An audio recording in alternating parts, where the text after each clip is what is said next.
Assalamualaikum warahmatullahi wabarakatuh. Berjumpa lagi dengan Ibu Elian SPD. Kali ini Ibu akan menjelaskan tentang larutan elektrolit dan larutan non-elektrolit. Adapun tujuan pembelajaran kita dalam mempelajari larutan elektrolit dan larutan non-elektrolit adalah yang pertama, peserta didik dapat mengetahui pengertian dari larutan elektrolit dan larutan non-elektrolit. Yang kedua, peserta didik dapat menggolongkan larutan elektrolit dan larutan non-elektrolit. Oke, kita bahas satu persatu. Kita harus tahu apa itu larutan. Bisa kita contohkan dari gelas di samping.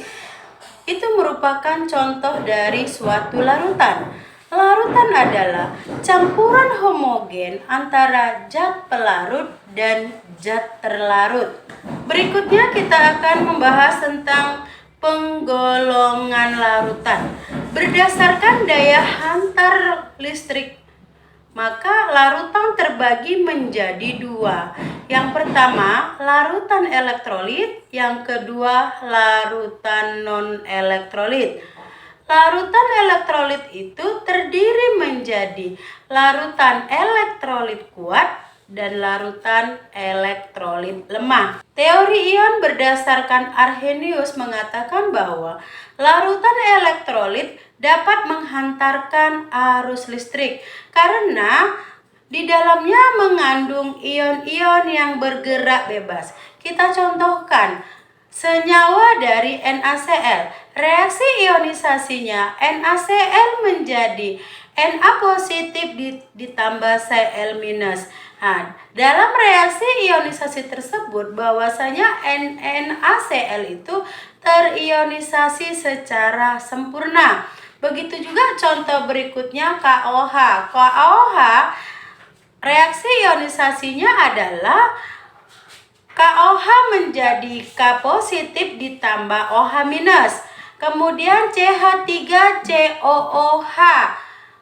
Reaksi ionisasinya CH3COOH menjadi CH3COO minus ditambah H positif.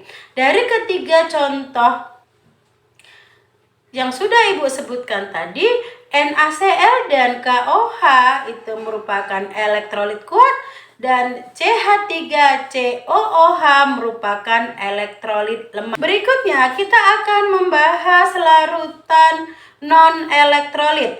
Larutan non-elektrolit itu tidak dapat menghantarkan arus listrik. Kenapa tidak dapat menghantarkan arus listrik?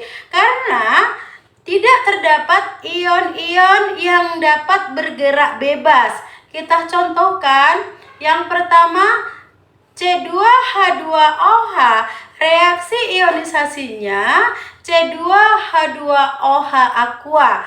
Kemudian contoh yang kedua CONH2 dua kali dalam bentuk solid, reaksi ionisasinya CONH2 dua kali dalam bentuk aqua. Itu reaksi ionisasi dalam larutan non-elektrolit.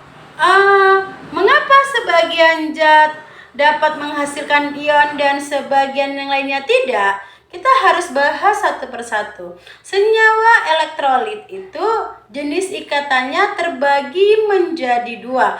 Yang pertama senyawa ion, yang kedua senyawa kovalen. Untuk senyawa ion, kita lihat gambar di samping bahwasanya dalam bentuk padatan dia sifatnya non-konduktor. Dalam bentuk lelehan dan bentuk larutan sifatnya konduktor. Artinya untuk senyawa ion, lelehan dan larutan dapat menghantarkan arus listrik. Sementara padatannya dia tidak dapat menghantarkan arus listrik.